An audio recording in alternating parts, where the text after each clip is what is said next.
Assalamualaikum Ibu. Waalaikumsalam warahmatullahi wabarakatuh.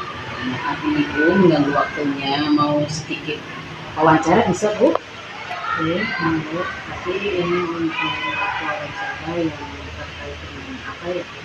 Untuk wawancara terkait dengan tugas CGP terkait dengan permasalahan-permasalahan yang mungkin Ibu alami ketika menjabat sebagai kepala sekolah. Nanti saya akan menyampaikan beberapa pertanyaan yang nanti Ibu berkenan menjawab. Untuk ini untuk wawancara yang sekarang CGP ya. Monggo kami persilakan Ya.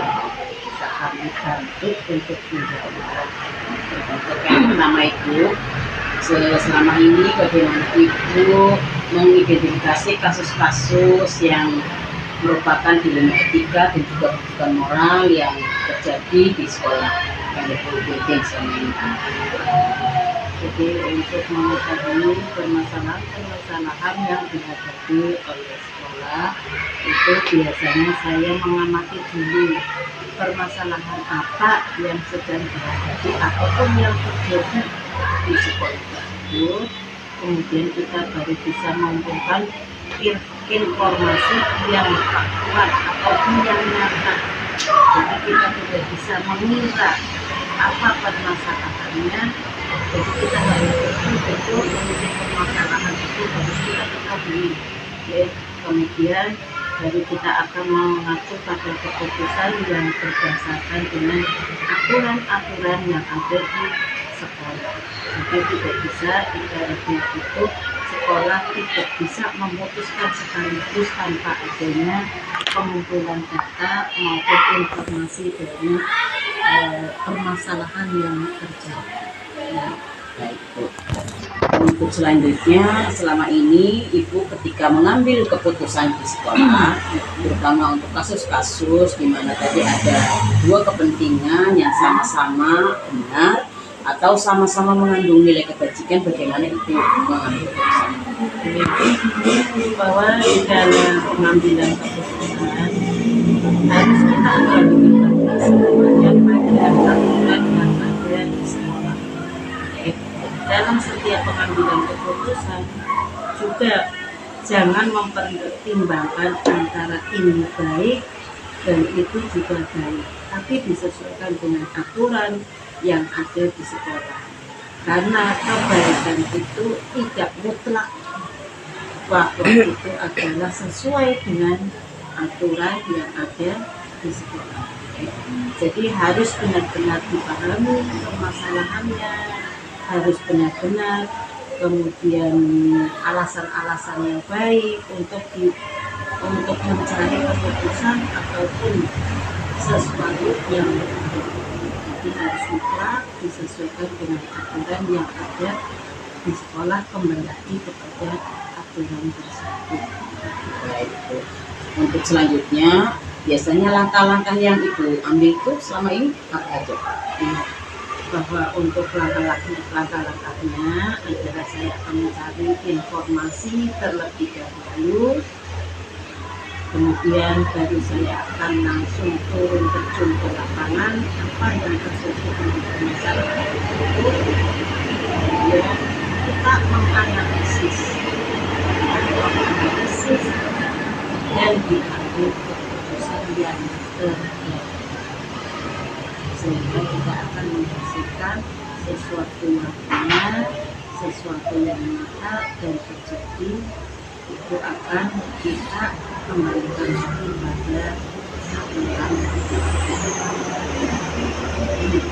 Selanjutnya, selama ini yang Ibu anggap efektif dalam pengambilan keputusan itu apa saja Bu? Di dalam pengambilan keputusan itu akan lebih efektif apalagi apabila ya secara spontanitas tergantung daripada objek permasalahan yang dipahami atau di lapangan. Itu berarti secara real ya, jangan berandai-andai, jangan kemungkinan-kemungkinan, tapi kita ketahui dulu apa yang terjadi di lapangan yang secara nyata. Kemudian kita membuat tim manajemen sekolah untuk menangani dalam permasalahan tersebut. Jadi kita tidak bisa mengambil keputusan sendiri tanpa adanya tim daripada untuk manajemen sekolah. Kemudian mereka ataupun kita akan mendengar pendapat-pendapat dari mereka untuk segera diputuskan bersama. Untuk selanjutnya, kira-kira selama ini apa yang merupakan tantangan Ibu dalam mengambil keputusan, terutama pada kasus-kasus tadi dilema etika yang muncul di sekolah Ibu? Tantangan itu pasti ada ya, karena setiap masalah, setiap sekolah itu pasti akan mempunyai permasalahan. Bagaimana tinggal kita menyikapi masalah tersebut, bagaimana kita bisa memberikan sebijak mungkin di dalam pengambilan keputusan. Jadi kalaupun kita misalkan keputusan tersebut tidak bisa diterima, maka kita lebih bijak lagi untuk mencari artinya keputusan yang terbaik ataupun keputusan bersama untuk meyakinkan yang terlibat di dalam keputusan tersebut. Jadi tidak bisa kita itu memutuskan sendiri, karena kita juga punya teman ataupun guru sebagai acuan mereka, sebagai acuan kita dalam menghadapi permasalahan yang ada di sekolah. Untuk selanjutnya Ibu, kira-kira ada nggak jadwal tertentu dalam Ibu menyelesaikan sebuah kasus yang terjadi, atau Ibu bisa langsung menyelesaikannya di tempat atau langsung seketika itu, atau bagaimana Ibu dalam menyelesaikan kasus tersebut? Dalam menyelesaikan kasus itu dilihat dari bentuk permasalahan ya. Kalaupun memang permasalahan itu bisa diselesaikan secara cepat dan harus dilaksanakan dengan segera, maka kita harus dilaksanakan. Kalaupun permasalahan tersebut memang memakan waktu, ya harus koordinasi dengan teman-teman, artinya guru, maka kita juga harus berkoordinasi dengan guru ataupun si pemangku kepentingan. Jadi kita melihat daripada permasalahan yang kita hadapi. Baik, untuk selanjutnya, faktor-faktor apa yang selama ini membantu dan mempermudah Ibu ketika mengambil keputusan pada kasus-kasus yang sering terjadi, Bu? Jadi untuk faktor-faktor yang bisa memudahkan masalah itu adalah karena adanya bantuan dari teman-teman guru ya. Karena kan kembali lagi dia dalam permasalahan itu kita tidak sendirian, tapi ada teman-teman guru yang bisa membantu sehingga dengan secepatnya bisa menyelesaikan permasalahan yang sedang dihadapi di sekolah. Bagus itu ya Bu, ada dukungan dari sekolah, teman, dan lain-lain. Dan yang terakhir Ibu, dari semua yang tadi sudah Ibu sampaikan, kira-kira pembelajaran apa yang bisa dipetik dari pengalaman untuk menjadikan sebuah keputusan, terutama pada kasus-kasus dilema etika, Bu?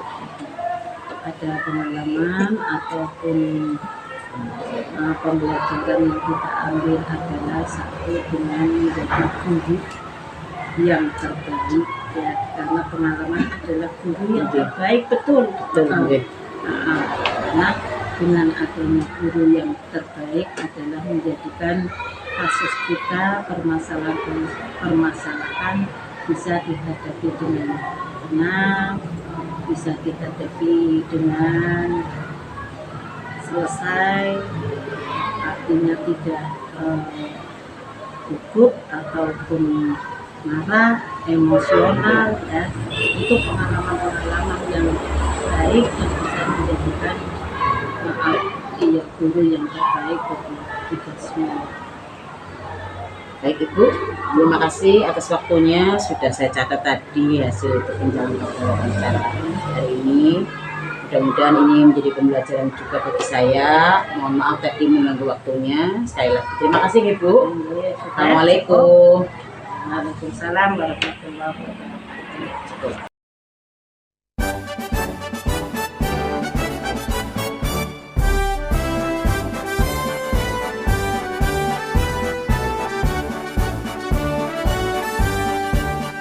Bulatkan tekad, kuatkan hati, negeri ini memanggilmu kawan.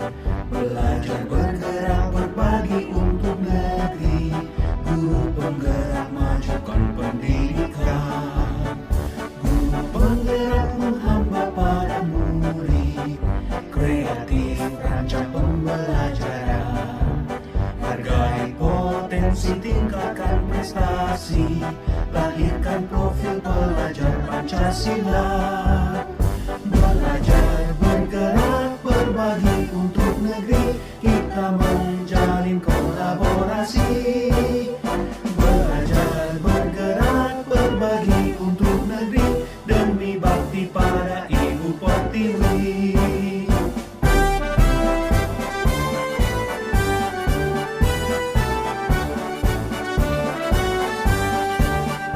Bulatkan tekad, kuatkan hati, negeri ini memanggilmu kawan. Belajar bergerak berbagi untuk negeri, guru penggerak majukan pendidikan. Assalamualaikum Bu Muki. Waalaikumsalam Bu Eka. Mohon maaf ini mengganggu waktunya. Tidak apa-apa. Ada apa ya? Oke, mau sedikit wawancara dengan Ibu bisa Bu? Bisa Bu. Terkait dengan permasalahan-permasalahan yang muncul di sekolah Ibu. Barangkali dari hasil wawancara ini bisa untuk menjadikan saya lebih belajar lagi. Silakan Bu, masih kaitannya dengan wawancara yang tadi Bu Eka sampaikan ke saya. Oke. Untuk yang pertama Ibu yang ingin saya tanyakan, kira-kira selama ini bagaimana Ibu dalam mengidentifikasi kasus-kasus yang mungkin muncul di sekolah Ibu terkait dengan dilema etika maupun rujukan moral Bu? Baik Bu, kaitannya dengan kasus yang merupakan dilema etika maupun rujukan moral, saya sendiri ya Bu ya, itu tidak melakukan identifikasi secara khusus, namun saya pribadi akan mempelajari apakah kasus tersebut termasuk dalam dilema etika ataupun rujukan moral. Kemudian setelah saya mempelajari, saya itu menyimpulkan terhadap kasus yang terjadi tersebut. Adapun nanti kesimpulannya itu akan digunakan sebagai bahan tindak lanjut saya dalam pengambilan keputusan tersebut, baik itu dilema etika maupun rujukan moral. Seperti itu Bu. Oh, baik Bu. Kemudian Bu, selama ini kira-kira bagaimana Ibu menjalankan pengambilan keputusan terkait dengan masalah-masalah tadi di sekolah Ibu, terutama untuk kasus-kasus di mana ada dua kepentingan Ibu yang sama-sama benar atau sama-sama mengandung nilai kebajikan? Memang berat ya Bu ya, kalau misalkan ada kasus seperti itu, yang mana dua-duanya itu memang benar dan ada juga yang bertentangan juga. Kemudian dalam hal ini ketika memang saya harus mengambil keputusan, maka saya mengambil keputusannya terlebih dahulu adalah melakukan koordinasi. Koordinasi dalam hal ini adalah musyawarah kepada pihak-pihak yang terkait seperti guru, terutama adalah guru ya Bu ya, karena kita di sini berkomunikasinya adalah dengan guru. Kemudian selanjutnya bila diperlukan itu adalah orang tua atau mungkin pihak yang terlibat di dalamnya atau mungkin yang diperlukan.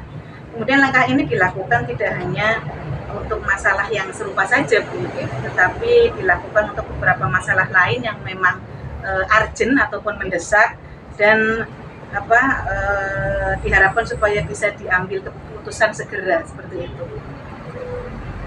Selanjutnya Ibu, kira-kira langkah-langkah atau prosedur-prosedur apa yang biasa Ibu lakukan selama ini?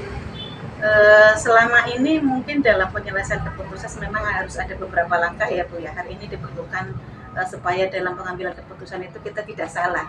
Adapun langkah yang biasa saya lakukan yang pertama adalah mengidentifikasi masalah ini. Apa sih masalahnya? Misalkan masalahnya termasuk dalam tadi kasus dilema etika atau perbujukan moral, itu saya identifikasi terlebih dahulu. Kemudian yang kedua adalah mengumpulkan data.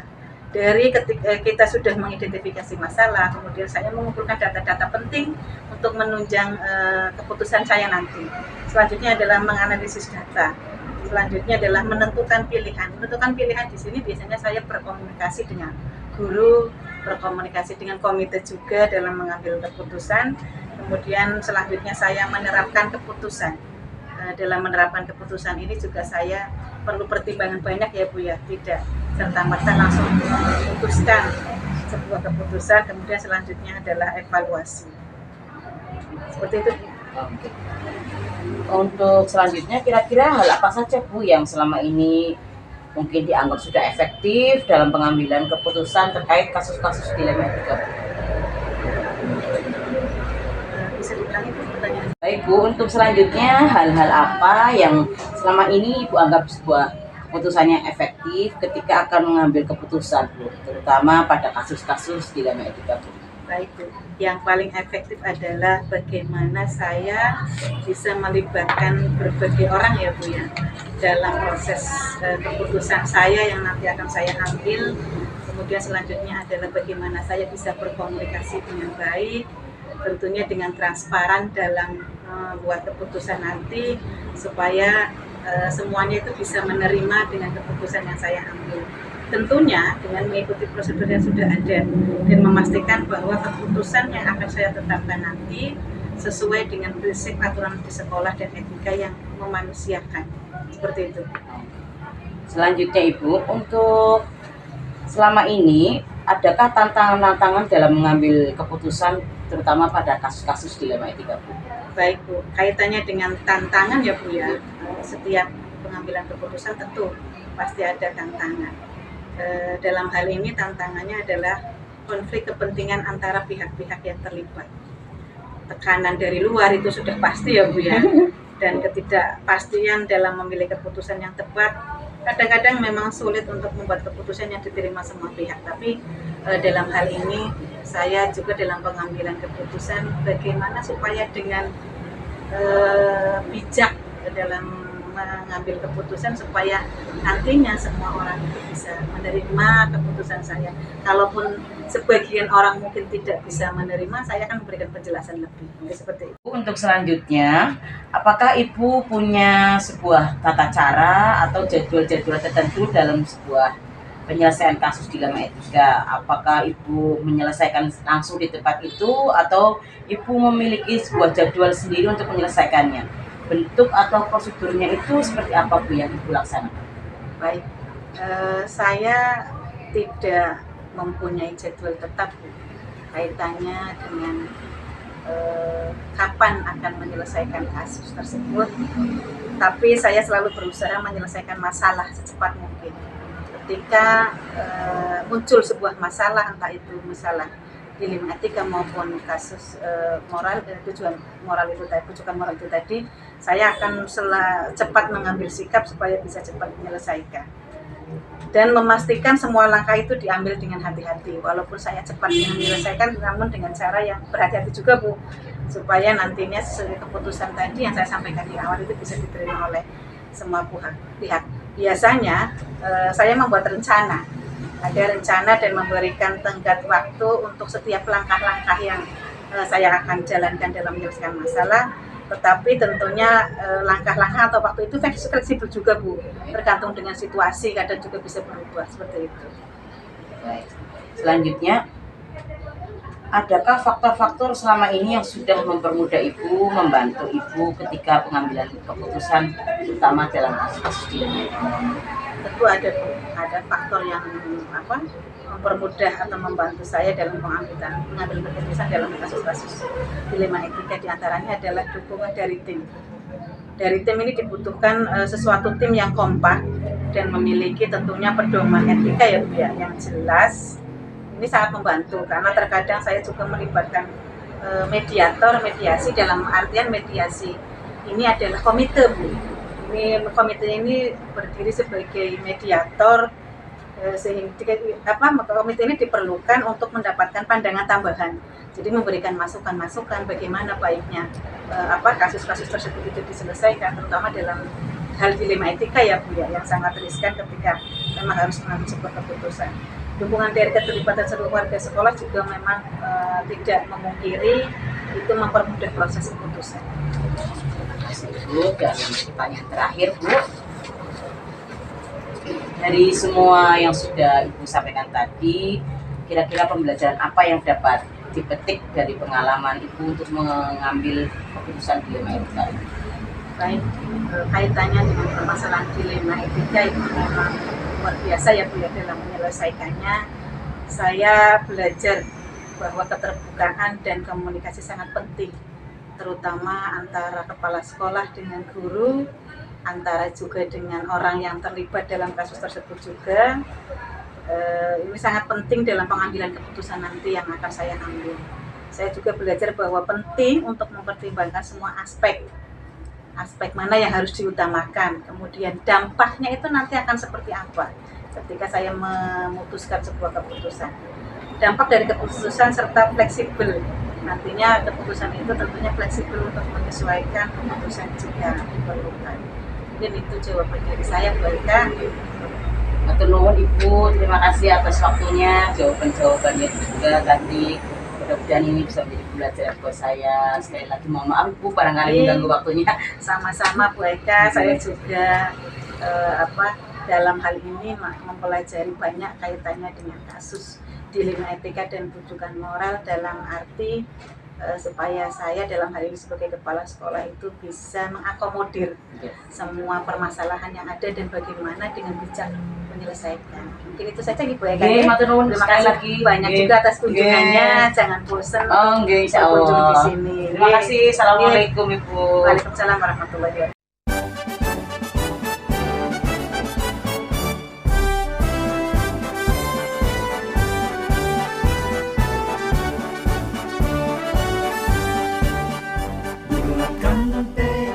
Kuatkan hati, negeri ini memanggilmu kawan. Belajar bergerak berbagi untuk negeri, guru penggerak majukan pendidikan. Guru penggerak menghamba pada murid, kreatif rancang pembelajaran. Hargai potensi, tingkatkan prestasi, lahirkan profil pelajar Pancasila. Belajar bergerak berbagi untuk negeri, kita menjalin kolaborasi. Belajar bergerak berbagi untuk negeri, demi bakti pada Ibu Pertiwi.